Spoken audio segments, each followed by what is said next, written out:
It is once again wine time near the patio. And today, instead of talking about a specific type of wine, I thought I would talk a little bit about how to open a wine bottle.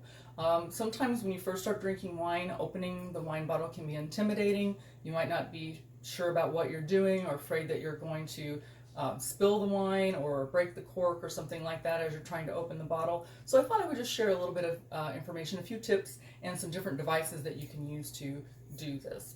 Now, first of all, some wine will be closed with a screw cap, in which case you just unscrew the cap and open the wine. Very simple. And no, having a screw cap does not mean it's cheap wine. It's just actually a very efficient way to close wine, and more wineries are going that route. But historically, your wine was sealed with a cork. Cork is basically just a piece of wood. It comes from trees mostly in Portugal.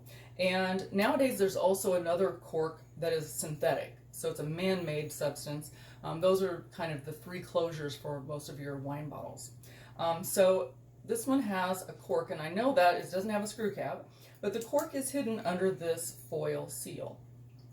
The foil seal is there and historically to keep mice out. So if you know, when you store wine also, you store it like this. If you have a wine rack at home, you know that your bottles usually either sit like this or even slightly tilted like this. And that is to keep the liquid in contact with the cork, because if the cork stays moist, it has a less chance of drying out or going bad. So people would have their wine stored in their wine cellar or wherever, and mice would start chewing through the corks.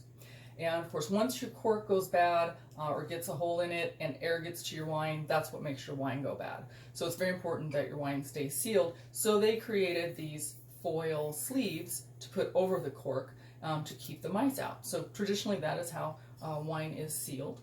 Now you have some different ways to do the removal of the foil, and it depends on what kind of corkscrew. Some corkscrews have built-in foil cutters and some don't. So I'm going to kind of talk about that a little bit. So the first corkscrew I'm going to talk about is this one. This is what I call the rabbit ears.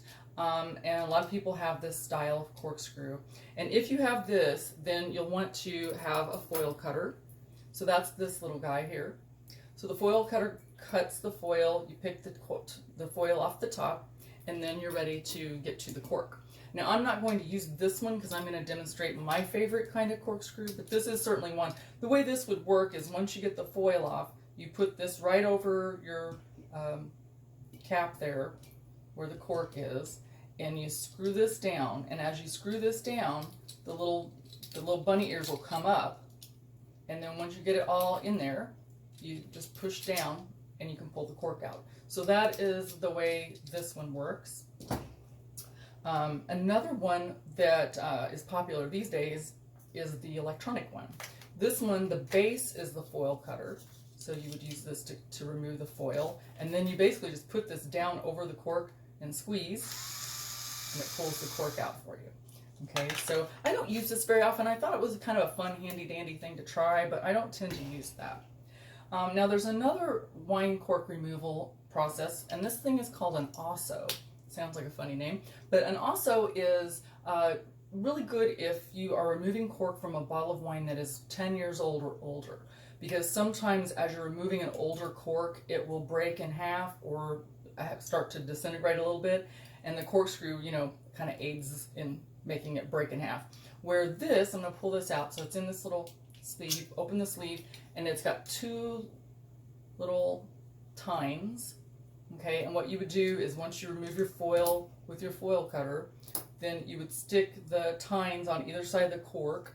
Once it was all the way in, you would grab a hold and you would just slowly, work your cork out of the bottle with this osso. Now this is also good for retrieving cork if your cork breaks in half. So say when you're removing the cork, it does break in half, which can happen. Then sometime one option is if you have one of these, you can then try to work the rest of the cork out with this device. So this is called an osso, and you may or may not have one of these. But the easiest and my favorite is the waiter's corkscrew. So this is what a waiter's corkscrew looks like. And I've got two different ones to show you because there's one that I like better than the other. This is the one I like to use. And this is almost always how I open wine. But there's a difference between these two. So first of all, they both have the little foil cutter. So the built-in foil cutter here, so you don't have to have a separate device. So it's kind of like a Swiss Army knife. You just open out the little foil cutter. So they both have that feature, and that we'll use to remove the foil. Okay, they both have the corkscrew part, which is obviously the very important part of the thing. So here's your corkscrew part. So they both have the cutter and they both have the corkscrew. Now they also both have this part here. This part is what will help you work the cork out of the bottle. So it's very handy dandy. But between these two, you might notice the difference is this one only has one step or one piece of metal. This one has two. So if you look here, it's got one and then two. So it's got two different steps. And this comes in really handy if you have a sort of a pesky cork that doesn't want to work out easily. It can be a little harder to do with one of these. But if you have the two-step corkscrew, it gives you a little more versatility. So the two-step waiter corkscrew is the one that I tend to use most of the time. So I'm going to show you how that works. So first of all, I've got to get my little knife out again, my foil cutter. Get a hold of it there. There we go. Okay, so now I'm going to, because I want to get into where the cork is right here. So I'm going to take this, and I'm just going to go right around the edge there. And sometimes the foil will even have a little pulley where you can just grab and pull it, like opening a pack of gum or a Band-Aid or something. Okay, and then you pull this off. So see, I just cut around, pulled off the cap that's just foil, and now you can see I've exposed the cork. So now we've got to get into the cork. So you want to close your little cutter down so you don't cut yourself and get out the corkscrew part. So this part I'm going to put right in the center. So you want to try to get as close to the center as you can. Okay. And then what I do is I spin the bottle this way, so counterclockwise, until I get that started. And then once it's got a good start, then I go ahead and finish twisting the corkscrew this way. All right. Then once you get it down, you want to get it all the way down to where you're up to your first step of your two steps. And you put the first step, so you put that right on the edge, and then you're going to lift up like that. Then I still haven't, it's not all the way out, and I could probably just pull it on out, but I have this second step. So I can push this down, put the second little step, see, on there, and then I can just pull it the rest of the way out.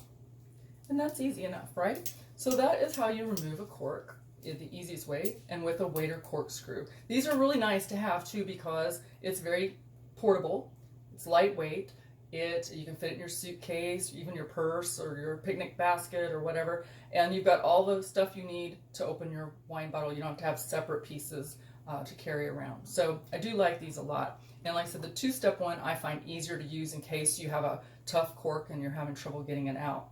Now let's just say, for sake of argument, that your cork breaks in half. So now you've got half a cork down in there. What's going to happen now? Well, the easiest way, what most people probably would do, is just go back after it with your corkscrew again. But you have to be a little more gentle, because what could happen is you're going to knock it down in there. And there is a tool that you can retrieve corks out from it if they fall in. But I don't own one of those, actually. I've never had that happen, luckily. But you could always decant the wine, which I'll talk about in a minute. But you'd go after it kind of softly. You wouldn't want to push real hard. And you just want to try to retwist this in there and try to work it out again with your corkscrew. So that's one option.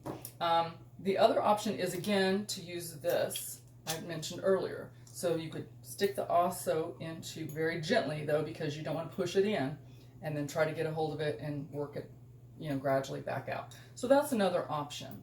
But let's just say that you did have a problem with cork, and little pieces of cork are now probably falling down into your wine. Well, that is not a huge problem. You can take care of it very easily. The easiest thing to do is to decant the wine. So I'm going to scoot this over. So this is a decanter.